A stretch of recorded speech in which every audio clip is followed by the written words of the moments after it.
Government उसकी मालिक बन चुकी है। कानून यह बनाया गया कि अगर आसार खदीमा के तहत मस्जिद होगी, दरगाह होगी, कोई भी चीज होगी जिसमें इबादत होती है, नमाज होती है, फातिहा होती है, तो मोदी कह रहे हैं कि वक्फ मालिक नहीं होगा, आसार खदीमा होगा, यानी फिर वक्फ हमसे छीन लिया गया।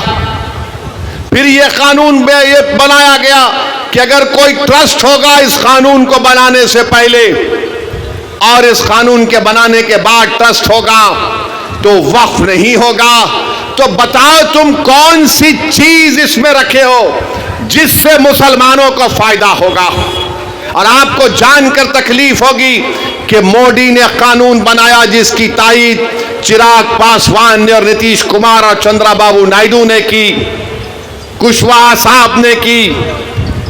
क्या कानून बनाया, अगर कोई वक्फ की जायदाद को धोखे से बेचता है तो पहले उसको सजा थी 2 साल की, बेजमानत नहीं मिलती थी। आज मोदी ने कह दिया प्यारे तू लूट ले वक्फ की जमीन को और 6 महीने की सजा तुझको मिलेगी, 2 साल की नहीं मिलेगी और तुझको जमानत मिल जाएगी।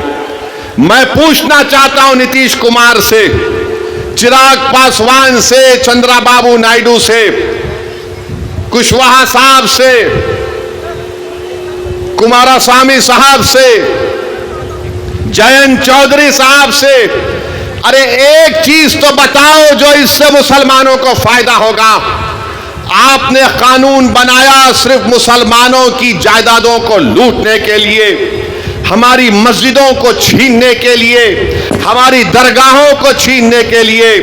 तो मेरे अजीज दोस्तों और बुजुर्गों, मोदी ने कानून ऐसा बनाया है कि हमारे ईमान पर हमला हो रहा है, हमारी मस्जिदों पर हमला हो रहा है, हमारे खानखाहों पर, दरगाहों पर, इमाम बाड़ों पर हमला हो रहा है और हम खामोश नहीं बैठ सकते। इसीलिए all India Muslim personal law board ने इस बात का ऐलान किया कि मुल्कगीर पैमाने पर हम इस काले कानून के खिलाफ एहतजाज दर्ज करेंगे। और एहतजाज हो रहा है, एहतजाजी जलसे हो रहे हैं, आइंदा भी होगा। तो मेरी आप तमाम से ये गुजारिश है कि आप इस एहतजाज में शिरकत करिए। हम उस वक्त तक एहतजाज करेंगे जब तक कि मोदी की हुकूमत इस काले कानून को वापस नहीं ले लेती। हम एहतजाज इसलिए कर रहे हैं कि जिस जमीन का, जिस मस्जिद के लिए हम एहतजाज कर रहे हैं उसका मालिक अल्लाह है। हम हरगिज किसी भी हालत में इस मस्जिद को, इस दरगाह को, इस जमीन को जिसका मालिक अल्लाह है, हम हुकूमत को ये नहीं इजाजत दे सकते कि आप उस पर कब्जा करके वक्फ बोर्ड को नुकसान पहुंचाएं। और याद रखिए वक्फ एक इबादत है, नमाज रोजा एक इबादत है, कुरान की तिलावत भी एक इबादत है, मगर वक्फ भी एक इबादत है। हुकूमत ने ऐसा कानून बनाया ताकि हमसे हमारी इबादत करने का तरीका भी छीन लिया जाए। तो मैं आपसे अपील कर रहा हूं कि मुसलमानों के खिलाफ ही इस तरह का कानून बनाया गया है। हुकूमत तंग नजरी के मुजाहरे कर रही है, हुकूमत संविधान के खिलाफ जिसको बाबा साहेब अम्बेडकर ने बनाया, इस तरह का गलत कानून बनाकर हुकूमत ये बताना चाह रही है कि हम वक्फ की जायदादों को हासिल कर लेंगे। हम में जितनी जान है इंशाअल्लाह ताला हम तमाम मिलकर पुरअमन तरीके से, जमहूरी तरीके से हम इस काले कानून की मुखालिफत करेंगे।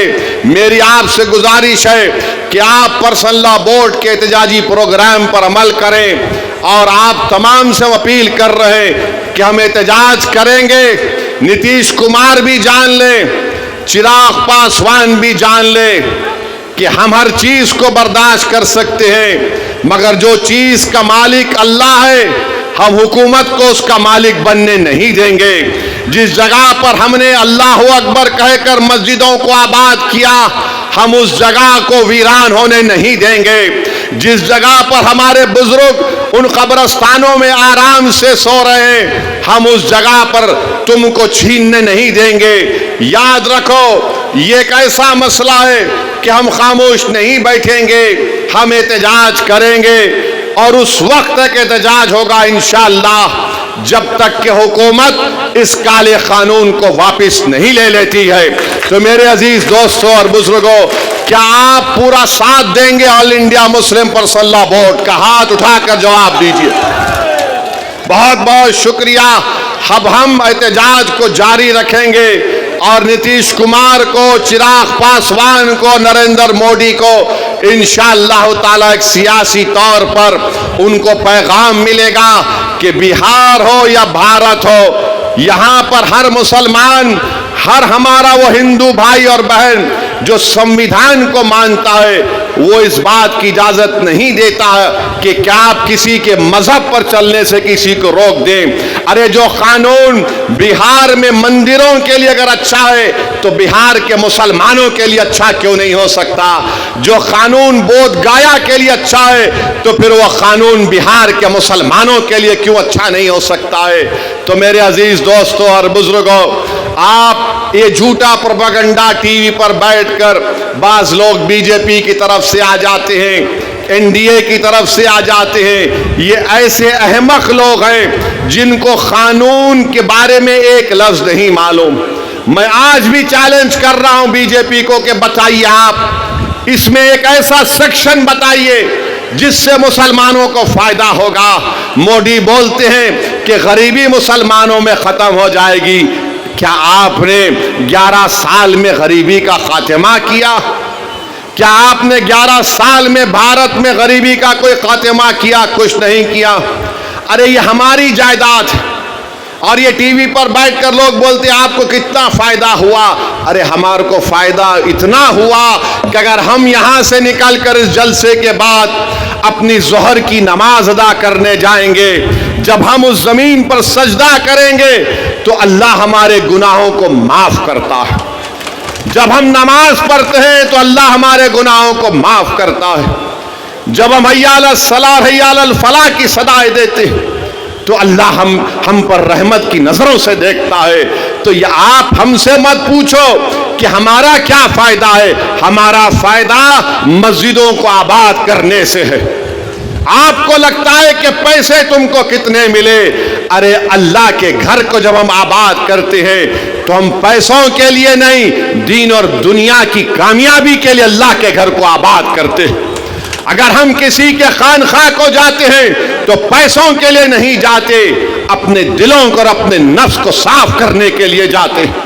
अगर हम ईदगाह को जाते हैं तो पैसों के लिए नहीं जाते, 30 दिन के रोजे रखने के बाद हम अल्लाह का शुक्र अदा करने के लिए ईद की नमाज पढ़ने के लिए ईदगाह को जाते हैं। अगर कोई हमारे शिया लोग अपने इमाम बाड़ों में मातम करते हैं तो अहले बैत के उस कुर्बानी को याद करके मातम करते हैं, उसमें पैसों के लिए नहीं, उनकी याद मनाने के लिए जाते हैं। तो मेरे अजीज दोस्तों और बुजुर्गों, आप और हमको मिलकर मुत्तहिदा तौर पर इत्तेहाद को मजबूत करते हुए इस काले कानून की मुखालिफत में खड़े होना है।